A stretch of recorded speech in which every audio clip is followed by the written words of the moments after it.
A thought came across my mind, एक विचार जब मुझे आया कि अगर कोई स्त्री अपने सोते हुए पति और बच्चे को छोड़कर सत्य की खोज में निकल जाती, तो क्या वो भगवान बन पाती? तो क्या वो भी बुद्ध बन पाती? शायद नहीं। This is the reality of life. No, शायद वो चरित्रहीन और बेहया ही कहलाती। This thought is so small, I know, पर वो इतना भी छोटा नहीं है कि जिस पर विचार ना किया जा सके।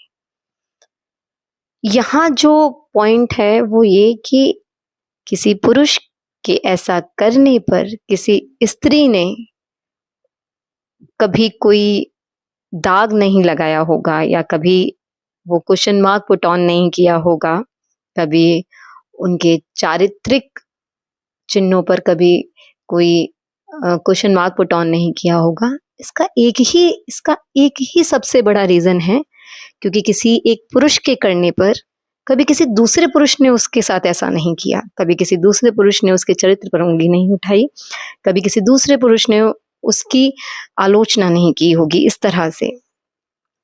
पर किसी स्त्री द्वारा ऐसा करने पर कोई पुरुष उस स्त्री के ऊपर इस तरह से फिंगर पॉइंट आउट, जो बोलते हैं आलोचना करना, इस तरीके से उंगली उठा पड़ना, वो इसलिए ही कर पाता है क्योंकि किसी स्त्री के द्वारा अगर ये किया जाए, कोई महिला अगर ऐसा करती है, वो किसी सत्य की खोज में निकलती है, वो कुछ भी ऐसा करने की कोशिश करती है, तो पुरुषों से पहले अन्य स्त्रियां ही उसके चरित्र पर उंगलियां उठा देती हैं, अन्य स्त्रियां ही उसके ऊपर दाग लगा देती हैं।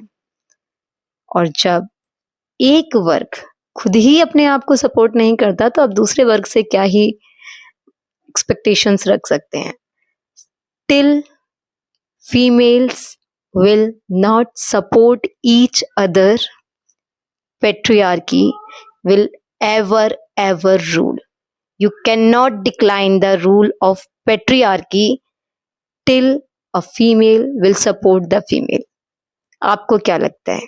कमेंट जरूर कीजिए। Stay tuned with this motivation and subscribe to this channel.